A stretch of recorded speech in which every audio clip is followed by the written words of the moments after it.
Welcome to the world of science fiction stories, and don't forget to share and subscribe the channel. The Council Chamber. The great council chamber of Orus lay silent beneath its soaring crystalline dome.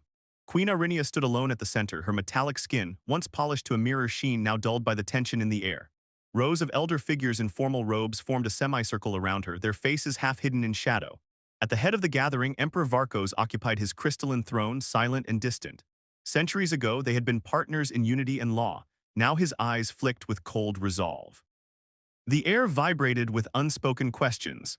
How could one so powerful fail at the most sacred duty of our people? The royal verdict. High Elder Soren rose to speak, his voice echoing against the crystalline walls. Queen Arinia, he began, each word deliberate, the council has reviewed the ancient codes. Your inability to conceive an heir threatens the continuation of our bloodline. By law, your union is annulled. Murmurs rippled through the chamber as Varkos inclined his head in silent agreement. Arinia's heart tightened. She had prepared for this moment. After all, barrenness was considered the gravest failing among the Orus elite, but nothing dulled the sting of abandonment. She drew in a steady breath and spoke with quiet dignity. I accept what must be done. The exile. At once ceremonial guards stepped forward. Their armor chimed like distant bells as they approached. Arinia felt each metallic footstep as though it were blows against her spirit. Varkos stood regal and unmoving and uttered the formal words. Your exile is decreed. You may leave Orus never to return. As the final syllable hung in the air, Arinia felt centuries of love and loyalty collapse behind her ribs. She bowed deeply, a gesture of respect even as her mind reeled with grief. Turning on silent feet, she walked past the throne and the council, her head held high despite the tears she refused to shed. Preparing a secret route. In the privacy of her solar quarters, Arinia shed her ornate robes and let the painful reality settle. Her long companion Saria, once chief handmaid, knelt beside her. My queen, Saria whispered, there is a vessel ready beyond the lower docks, a merchant ship bound for distant worlds. Arinia pressed a hand to her chest, feeling the emptiness where pride had burned brightest. Thank you, Saria, you will remain here. I cannot, Saria replied. To stay would endanger us both. Together they pored over stolen star charts by dim light. Coordinates to Earth hovered on the hollow screen, an unclaimed planet spoken of only in legend. It was their only chance. Farewell embrace. The next morning, before the twin suns cast their first glow, Arinia slipped through the empty corridors with Saria at her side. At the hidden docking bay, the small merchant vessel waited, engines humming like a great creature at rest. The captain, Ty Rammer, offered a curt bow. Queen Arinia, he said, voice soft with respect, we depart at cycle break. Arinia hugged Saria tightly. Neither spoke, no words could carry their shared sorrow. Then, with one last look at the world she'd called home, Arinia boarded the ship. The ramp sealed behind her, and the craft lifted into the sky, leaving Orus silent beneath a pale morning light. Unknown destiny. As the vessel leapt into slipstream, Arinia stared at the viewport, her reflection a ghost against the swirling stars. Exile should have felt like death, but in that moment it felt like life. She whispered a vow into the hush. If I cannot serve as queen, I will serve as mother somewhere new. Across the cabin, Saria activated the ship's archives. Centuries of human data poured onto the console, languages, customs, maps. Earth lay millions of light years away, yet in that library of ancient files, Arinia found hope. Hope that love could bloom even in a place where the sky rained and the soil tasted of salt and steel. She allowed herself a single, steady smile. The adventure had begun. Hidden departure. The merchant vessel Altheon's Pride slipped through the outer docks before dawn, its hull humming with concealed engines. Arinia stood at the viewport, watching Orus fade into the pale glow of its twin suns. Beside her, Saria consulted a star chart hollow, fingers dancing over projected coordinates. Tension knotted Arinia's shoulders. She was leaving everything behind, her throne, her honor, even her name. Yet in her chest bloomed a quiet hope she had not felt in centuries. Captain Ty Rammer approached, his dark eyes soft with sympathy. You'll learn to trust the stars, he said. Arinia nodded, tracing the last glimmer of her homeworld as the vessel accelerated. With each pulse of the drive, the crystalline towers of the capital vanished from view, replaced by the infinite canvas of space. Exile was no longer an end, it was a beginning. Drifting starlines. Outside, the slipstream corridor stretched like a ribbon of light. The Altheon's Pride rode its currents, shields shimmering against stellar particles. Arinia leaned against the cool bulkhead, her thoughts adrift in memory and anticipation. Saria joined her, voice low and steady. Remember what you studied, she murmured, and Arinia recited soft translations of human greetings, practiced until unfamiliar words rolled off her tongue with confidence. They passed glowing nebulae and silent asteroids, wonders Eris had outlawed as irrelevant to court life. Here, among drifting starlanes, Arinia discovered freedom, to learn without protocol, to speak without pretense. For the first time since her judgment, she felt curiosity bloom like a living thing. Whispers among crew. Down the corridor, crew members exchanged hushed speculation. Arinia's presence aboard a merchant ship defied every custom they knew. First Officer Yara, an intrepid surveyor, hovered near the archway. Her tattoos inked starlight patterns flickered under the cabin lights. She dared a question, "Your Majesty, what drives you so far from home?" Arinia met her gaze, finding in Yara's fearless honesty a reflection of her own courage. "I seek a new path," she replied. "One where life can flourish without chains of tradition." Murmurs rippled among engineers, navigators, even the quiet med-aides. Each voice carried a shard of admiration and wonder, for they sensed that history was unfolding beyond the stars they charted. Lessons of humanity. In the mess hall, Arinia pored over ancient human texts stored on a portable hollow drive. She read of laughter, love, and sorrow, concepts more vibrant than any law code. Captain Rammer brought her a mug of steaming amber brew. "Coffee," he explained with a gentle smile. "It warms the soul." Arinia inhaled the bitter aroma, surprised by its comfort. As she sipped, she learned to mimic human gestures, a subtle nod, a soft laugh, even a playful eye roll. Saria watched with tears shining. "You are becoming alive again," she whispered. Arinia realized humanity was not just a destination, it was a teacher. Every word, every emotion sketched new colors across her metallic skin, grounding her in wonder and empathy. Fear and wonders. One cycle into their journey, the vessel passed through a meteor field. Alarms chimed as small rocks pelted the shields. Engineers rushed to stabilize the hull's integrity. Arinia's heart pounded, a sensation she had almost forgotten. Fear trembled through her veins as warning lights danced across the panels. Yet beneath the terror lay exhilaration, to face danger not on a throne but on a humble ship with real peril and real stakes. When the storm passed, the crew cheered. Arinia joined their applause, her laughter ringing out free and clear. Wonder and fear had melded into something richer, proof that life's beauty lay in its fragility. Unsteady friendships. In the quiet calm that followed, Yara invited Arinia to the observation deck. They sat side by side, watching distant suns pulse through the viewport. Yara spoke of her home, small mining asteroid colonies where survival meant unity. Arinia shared memories of court gatherings under crystal chandeliers where every smile was measured. Each found fascination in the other's world. As they talked, an unsteady friendship grew, one born of shared vulnerability. For Arinia, trusting another had always felt impossible. But here, drifting between stars, she dared to believe in companionship unbound by rank or duty. Cosmic turbulence. Days later, the slipstream drive surged erratically, a rare phenomenon known as a starlight tremor. The vessel lurched, sending cargo and crew sprawling. Arinia staggered, clutching a support beam. Red lights bathed the corridors. Saria raced to her side, shielding her from flying equipment. Captain Rammer barked orders, steadying the ship's unstable core. Panic flickered, then subsided as the tremor passed. In its wake, quiet sobs and relieved breaths echoed. Arinia wiped away a tremor-born tear. It was the first she allowed herself. Pain and relief coexisted, teaching her that strength lay not in stoicism, but in the grace to weep and the courage to persevere. Verse side of Earth. On the 8th cycle after slipstream exit, sensors cried out, "Planet detected." Arinia pressed against the viewport, her metallic skin pulsing with excitement. Below sprawled a blue-green orb veined with swirling white clouds. It was Earth, the planet of legend and hope. Saria joined her, voice trembling. "We made it." Arinia's breath caught. The world looked fragile yet alive. Distant lights marked cities, rivers glimmered like veins, and oceans gleamed under a sun like gold. In that moment, centuries of exile and judgment fell away. Before her lay the chance to build anew, not as a queen condemned, but as a mother, a friend, a being reborn. She whispered to the silent stars, "Welcome home, arrival in Brooklyn." The merchant vessel touched down in Brooklyn just after twilight, its cloaking field shimmering out of phase as it settled behind an abandoned warehouse. Arinia's heart pounded as she stepped onto the damp pavement. The rain had begun again, a steady patter that coated everything in a gleaming sheen.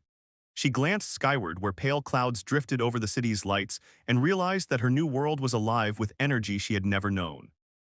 The concrete beneath her feet felt strange and solid, nothing like the living crystal floors of Oris.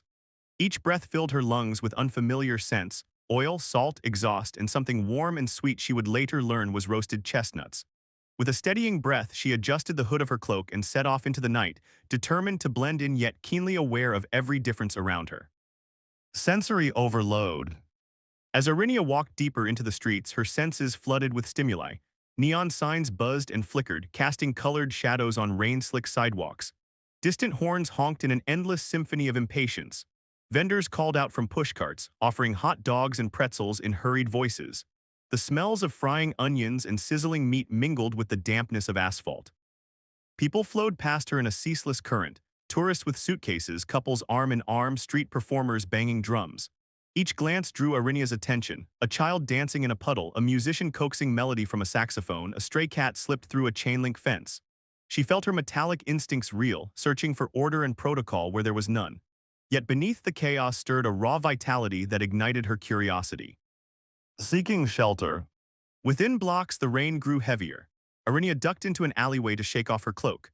She pressed a hand to her cheek, tasting cold water. She needed shelter, a moment to gather herself. At the alley's mouth, she spotted a neon sign, Al's Bar and Grill.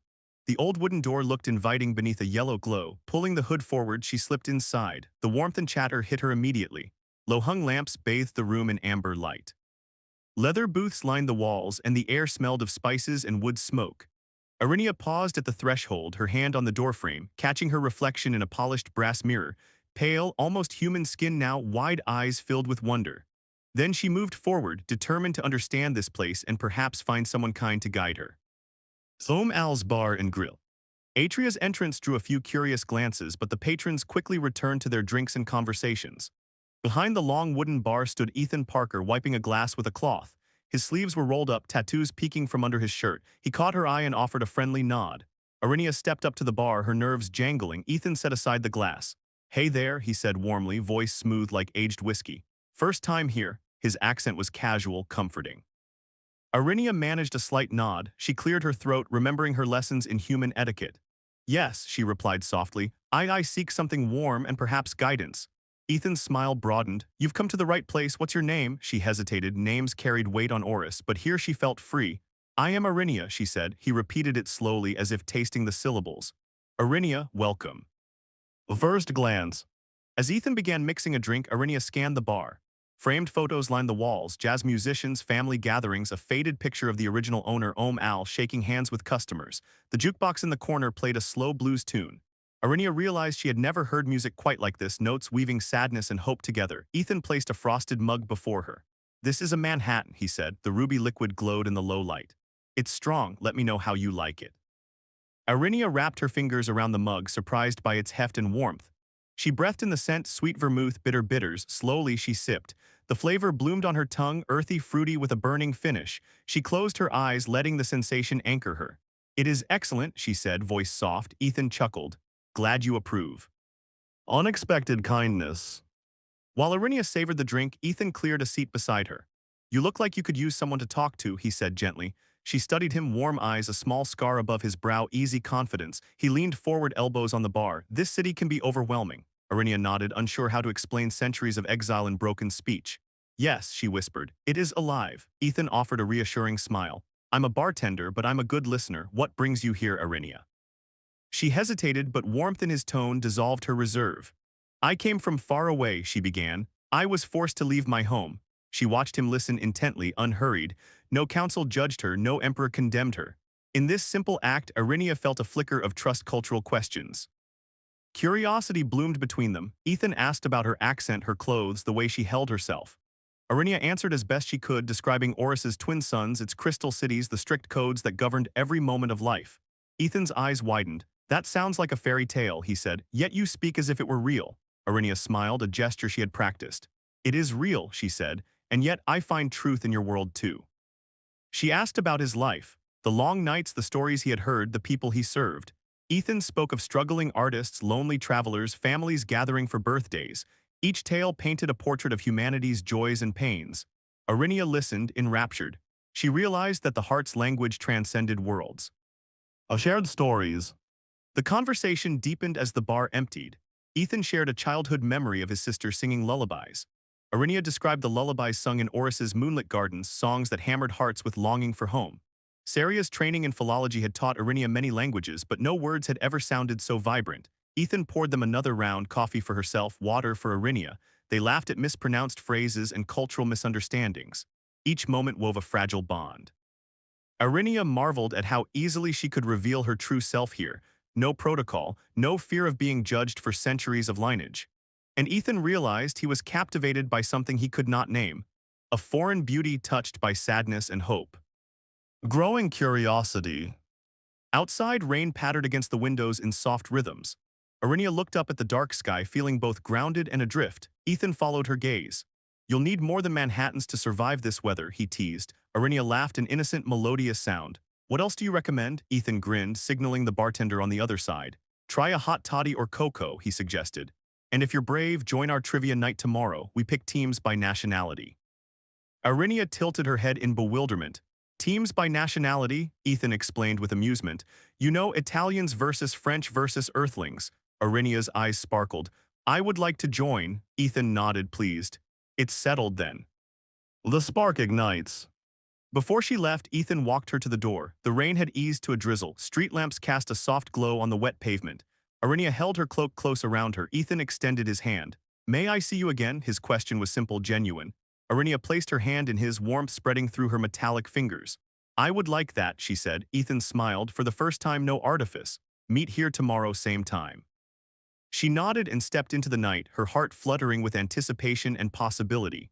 Behind her, the bar's neon flickered like a promise. For the first time since her exile, Arinia felt an ember of something new, connection, perhaps even love, ready to ignite across worlds. Dawn reunion. The next morning, Arinia arrived at Al's just as the first light filtered through rain-streaked windows. She found Ethan behind the bar, setting out glasses for the day's service. His familiar smile greeted her before any words were spoken. "Good morning, Arinia," he said, wiping the counter with a cloth. She nodded, taking the seat she had claimed the night before. "Good morning, Ethan," she replied softly, her voice steady despite butterflies in her chest. Around them, the bar staff bustled, pouring coffee, restocking napkins, and preparing breakfast specials. The warm light and friendly activity reminded Arinia that she was no longer alone in a silent palace. Here, each small routine felt like a gift. And in their shared ritual of coffee and conversation, a new chapter of trust quietly opened. Trivia night preparations. By midday, posters went up announcing tonight's trivia night, World Cultures Challenge Teams of 4. Ethan crossed his arms and studied Arinia over the counter. "You ready for this?" he asked with a playful glint. Arinia smiled, though her stomach fluttered at the thought of public competition. She gathered her courage. "I want to join," she said. Ethan let out a low whistle. "We'll need a full team. Do you trust us to pick teammates?" Without hesitation, Arinia nodded. Ethan grinned and tapped the poster. "Let's make you captain of the Earthlings." He winked, already plotting strategies in his mind. Arinia watched him, fascinated by how easily he organized laughter and challenge. She realized that being part of a team felt strangely comforting, like belonging to something larger than herself. Surprising teamwork. That evening, Arinia returned with Saria in tow. Saria slipped quietly beside her, adjusting a scarf against the chill. Ethan introduced them to Yara, the ship's first officer, and Danny, a loyal bartender who loved history trivia. The four formed a circle in a corner booth, papers and pens at the ready. The quizmaster, a local comedian, announced the first round on capitals of hidden nations. Arinia's eyes lit up as Saria and Yara contributed knowledge of ancient maps and space colonies. Danny added facts about human geography with infectious enthusiasm. Ethan beamed with pride at his unlikely team. Laughter rang out as they scribbled answers and teased one another's guesses. For Arinia, the joy of cooperation was new and profound. No rigid protocol, no fear of failure, just shared effort and playful banter. A great reveal. Midway through the contest, the quizmaster called for unusual customs from foreign worlds. Hearts pounding, Arinia shared a tale from Oris, the crystal bloom ceremony in which citizens danced beneath refracted sunlight for healing. The room fell silent, then erupted in applause, part amazement, part curiosity. Ethan reached for her hand under the table, giving it a gentle squeeze. "That was incredible," he whispered. Arinia flushed, delighted by the reaction. Saria leaned close and murmured, "You are a star among Earthlings tonight."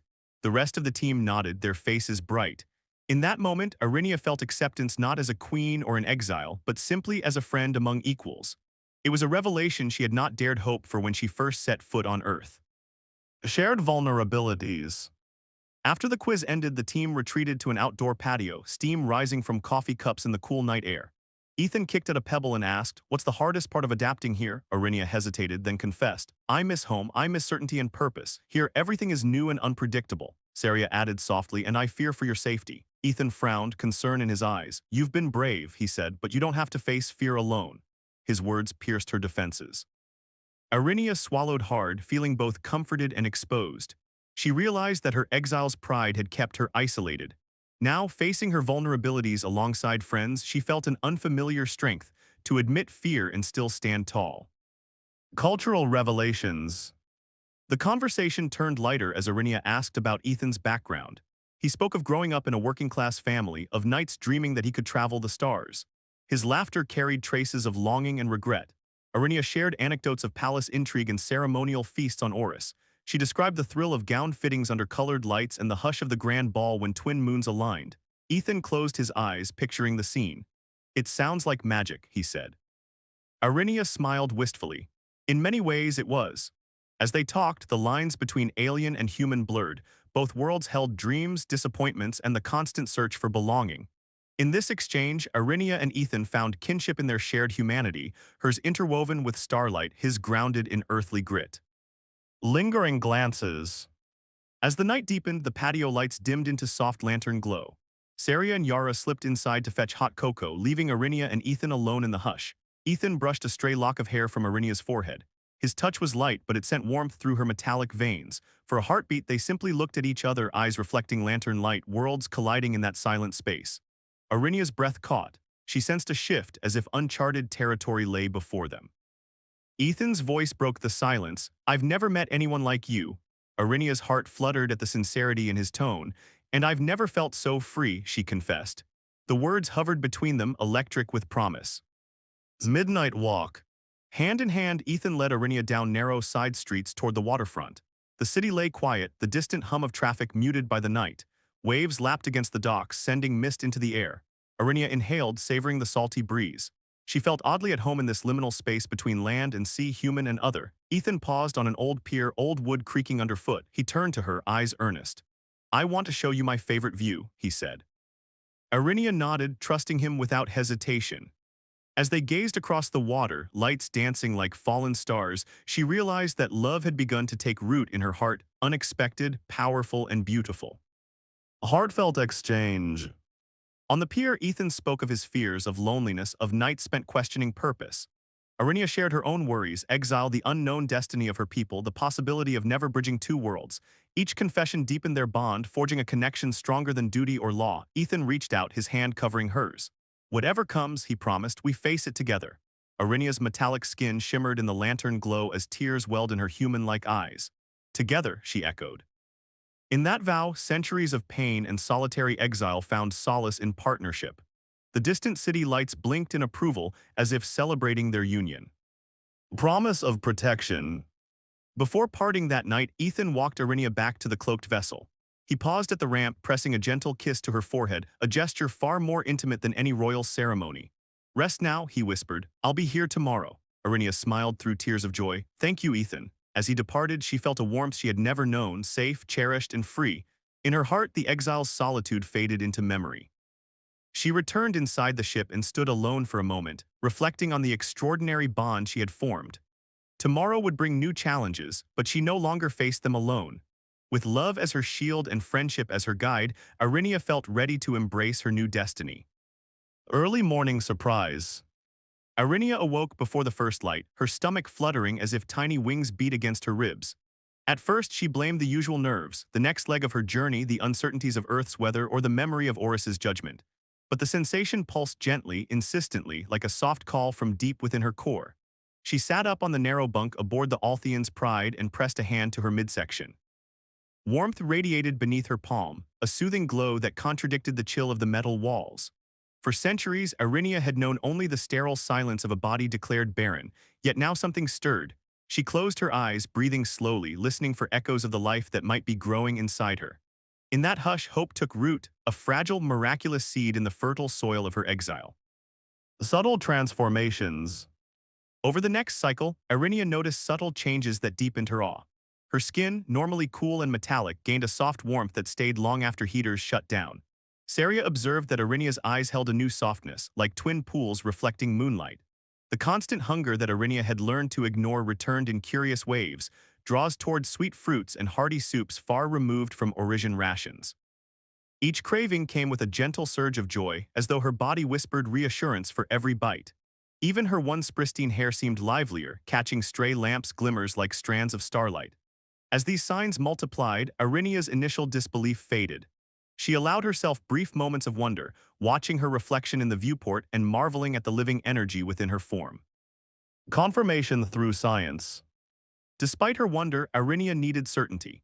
In the ship's small medical bay, she accessed a portable biot scanner, a device capable of reading cellular activity and hormonal shifts. Her hands trembled as she placed the scanner against her skin. Lines of data danced across the hollow screen, readings of a growing life force, traces of embryonic development within her womb.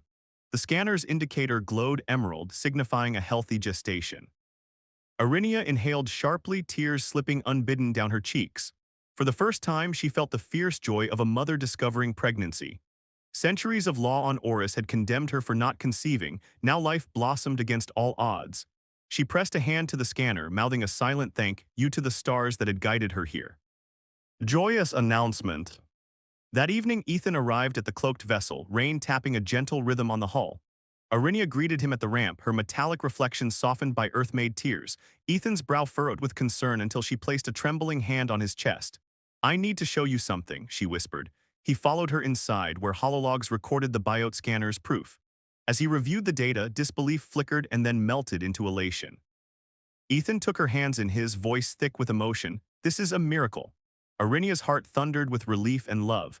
They embraced, a collision of alien grace and human warmth, each offering strength to the other. In that moment, the chill of exile vanished, replaced by the comforting heat of shared hope. Whispers of wonder. News of Arinia's condition spread quietly through the crew. Yara and Danny created a small celebration in the mess hall, decorating the room with garlands made from ship scraps and earth flowers sewn from Ty Rammer's secret seed stash. Laughter filled the air as the crew toasted with cocoa and fresh fruit juice. For Arinia, the camaraderie was intoxicating.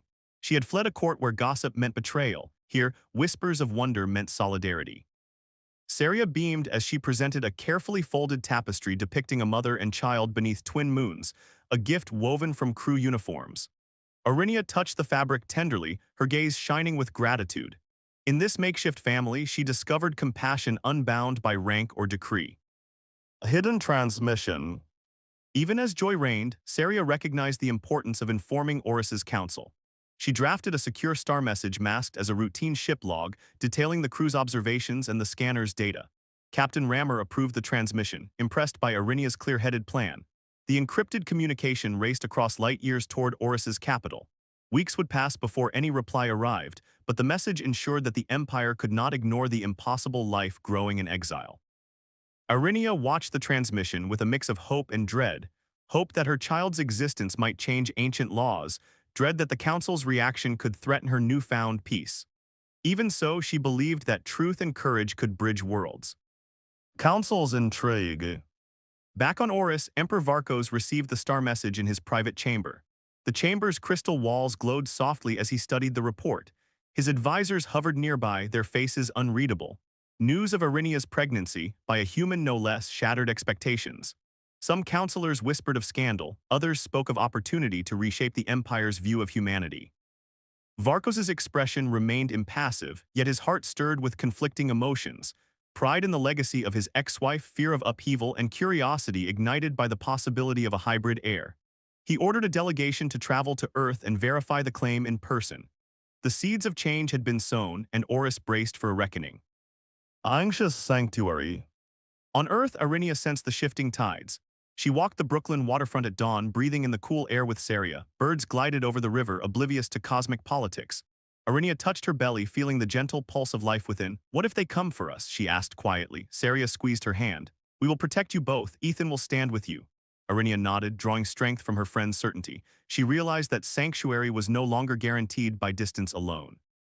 Her child's very existence had made her visible to forces she could not ignore. Yet as long as love and loyalty anchored her, she believed she could face whatever came. Declaration of Unity. When Ethan arrived that afternoon, he found Arinia standing near a graffiti-covered wall, fingers tracing the bold colors. She turned at his approach, worry and resolve mingling in her gaze. Ethan stepped forward, placing a hand over hers. "We're in this together," he vowed. "Your home is my home, this child is ours." His declaration echoed in the empty street, resolute and true. Arinia felt tears spring anew, but they were tears of strength. She smiled through them, gratitude radiating from her. In that moment, the barrier between alien and human dissolved. They stood united, two souls from different worlds, bound by love and hope for a future unimagined dawn of hope. As the sun rose over the city, its golden light painted the skyline in hues of possibility. Arinia, Ethan, and Saria returned to the ship with a resolve forged in love and courage. Soon the delegation from Oris would arrive, and the Empire's eyes would turn to Earth. Yet in her heart, Arinia carried the soft beating of new life and the unshakable faith that love could transcend laws and worlds. With Ethan by her side and her child within, she felt ready to face the dawn of whatever came next. A dawn of hope, reconciliation, and the promise of a new era for both Oris and humanity. Imperial Summons. In the gleaming crystal palace of Oris, Emperor Varkos received the encrypted star message. The holoprojection revealed Arinia's condition in vivid detail, traces of life blossoming within her body. Council elders gasped, tradition forbade such miracles. Varkos stood regal and tense. The Empire must see this for itself, he declared. Assemble envoys and journey to Earth. Whispers filled the vast chamber as Imperial guards marshaled outside. Centuries of protocol and pride trembled on the brink of change. With that decree, exile ended and scrutiny began, for Arinia's quiet hope had become a matter of cosmic importance. Assembly of Envoys. Within hours, a small delegation formed under the Emperor's seal. General Coral, a stern strategist known for unwavering loyalty, would command the mission. Drana, chief diplomat, carried authority to negotiate new terms. Myler, the Empire's foremost geneticist, brought cutting-edge scanners to confirm the child's lineage. Each chosen envoy embodied Oris's might and intellect. They boarded the Imperial cruiser Dawn's Justice, its crystalline hull reflecting the past and future of their world. As the slipstream engines hummed to life, Arinia's fate, and that of her unborn heir, moved from whispers in the council to reality among the stars. Voyage through slipstream. The Dawn's Justice sliced through space, folding distances in silent arcs. Aboard, Coral studied battle formations, Drana practiced diplomatic greetings in human dialects, and Myler calibrated scanners to detect hybrid life. Briefings ran day and night, leaving little room for doubt. Yet beneath their resolve stirred uncertainty. How would Earth's primitive world receive Oris's might? Would their quest forge peace or ignite conflict? On Oris, every mission carried centuries of legacy. As the cruiser neared Earth's orbit, the delegation prepared to face not only a fallen queen, but a revelation that could reshape two civilizations forever. A shelter shaken. Back on the Althean's Pride, Arinia sensed the shift long before Saria confirmed it. Encrypted transmissions from Oris crackled through the comlink, Imperial cruiser inbound. The hum of the merchant ship's engines suddenly felt fragile. Crew members exchanged uneasy glances. Yara, first officer and confidant, secured the cloaking protocols. Danny and the engineers reinforced shields. Though Arinia longed to greet her former court with grace, her heart pounded at the thought of armed envoys descending on her refuge. She paced the deck, hand pressed to her belly, drawing courage from the tiny life within and the human she loved. Arrival at Earth. At dawn, a silhouette cut across the sky. Dawn's Justice pierced Earth's atmosphere, its landing thrusters igniting a plume of dust near the bay. News spread through Brooklyn like wildfire. Local authorities caught only fragments of Oris's advanced technology before the cloaking field dissolved. Arinia watched from the rooftop of a nearby safe house as the Imperial cruiser settled onto reinforced pads. Its elegant spires and crystalline surfaces shimmered under the rising sun. On the deck below, envoys in formal robes disembarked, their posture rigid with authority. The world held its breath as Oris's power touched Earth once more. First mating. In a secure dockside hangar, Arinia stood flanked by Ethan, Saria, and Yara. Across a narrow expanse, the three envoys approached, led by General Coral's measured stride. Drana's eyes flickered with curiosity, Myler's scanner whirred softly. Arinia felt every heartbeat as protocols clashed with emotion. Coral spoke first. "Queen Arinia of Oris, the Empire requests your presence and proof of lineage." His tone was respectful yet unyielding. Arinia lifted her chin, voice calm. "I will show you truth, but not in a throne room, here among equals." In that declaration, she reclaimed her voice. Tension and standoff. For a tense moment, silence reigned in the hangar. Myler activated the scanner, its beams scanning Arinia's form with cool precision. Ethan held Arinia's hand, offering silent solidarity.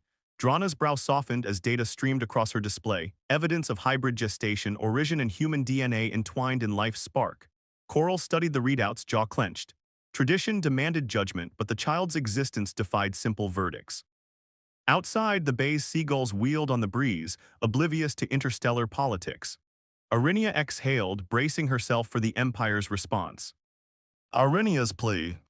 Once confirmation glowed green on the hollow screen, Arinia stepped forward, gaze steady.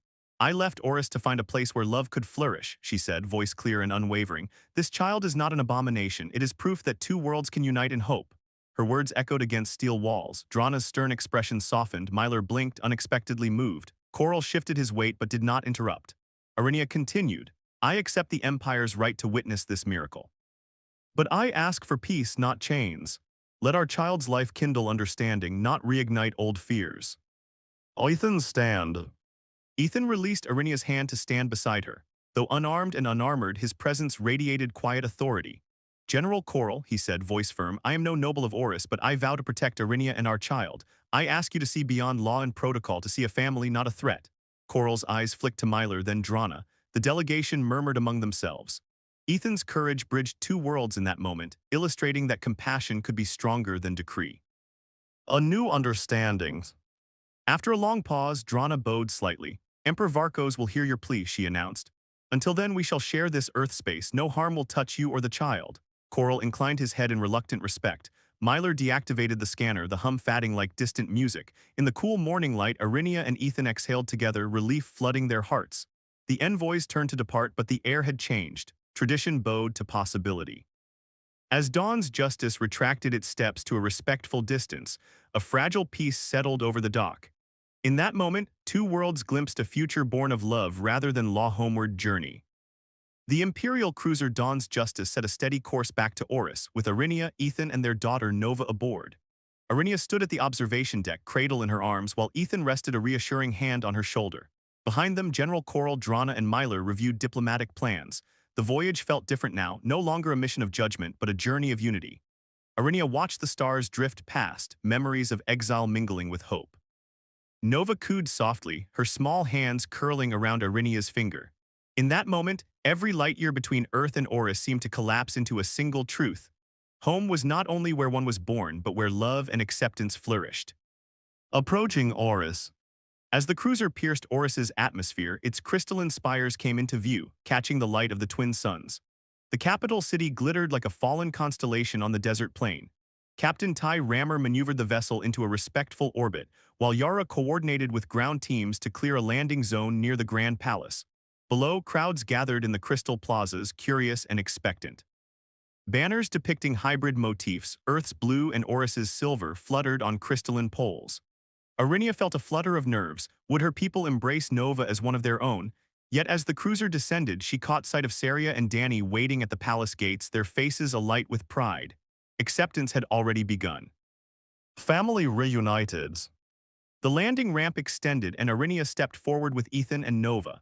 Flashes of light, photographers, citizens, holographic recorders converged on them. At the foot of the ramp stood Emperor Varkos, robes swaying in a gentle breeze, flanked by council elders. Arinia knelt, offering Nova to Varkos as a symbol of peace. The Emperor hesitated, his stern features softening as Nova reached for him with tiny fingers. He rose and gently lifted the child into his arms. Arinia rose beside him, tears glistening in her eyes. Father, she whispered.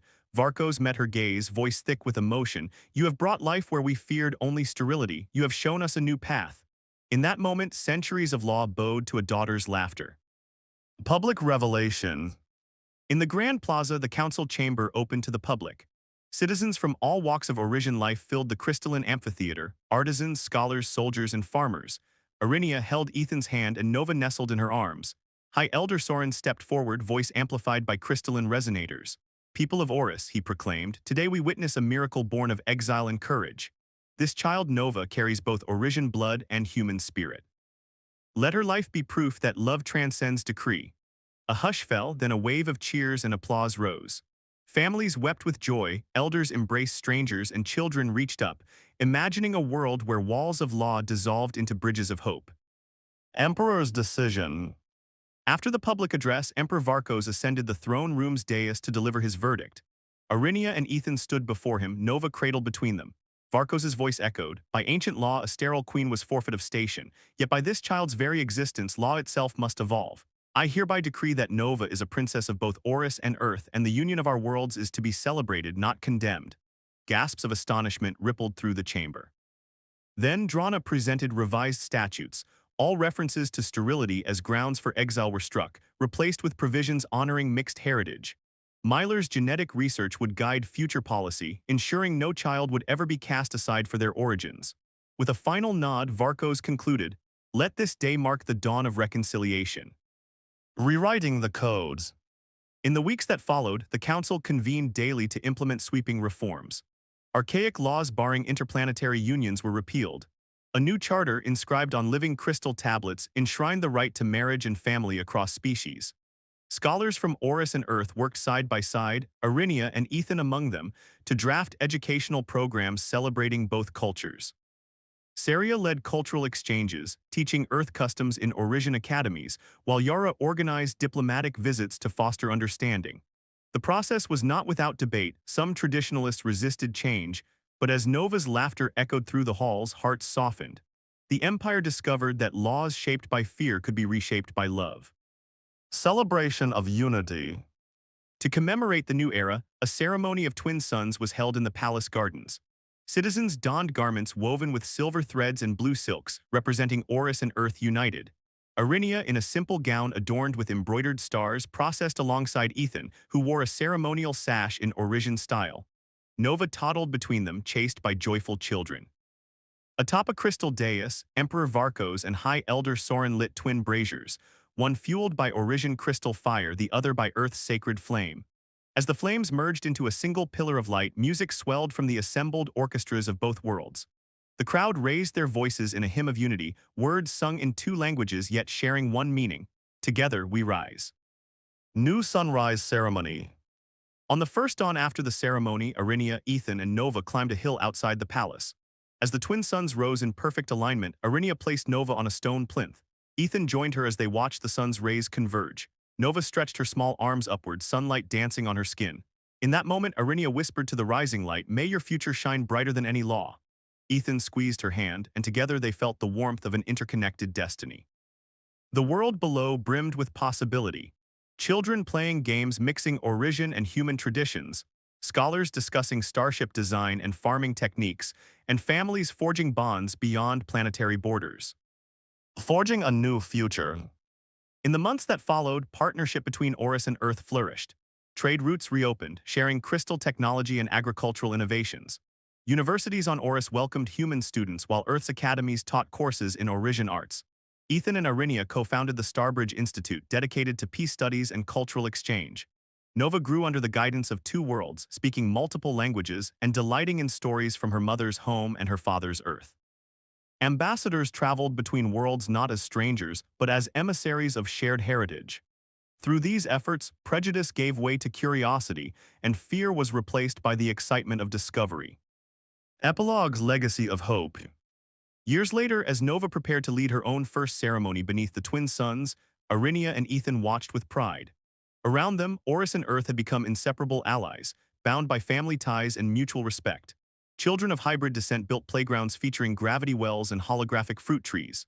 Scientists and artists collaborated on interstellar projects, and diplomatic councils included representatives from every planet touched by Orisian light. In the hush before the ceremony, Arinia placed a hand on Ethan and whispered, "We dreamed of this when we first met." Ethan smiled, eyes shining with love. "And now our daughter lives that dream." As Nova stepped forward to speak, her clear voice carried on the wind, a testament to the power of exile transformed into home and of law remade by the gentle miracle of love.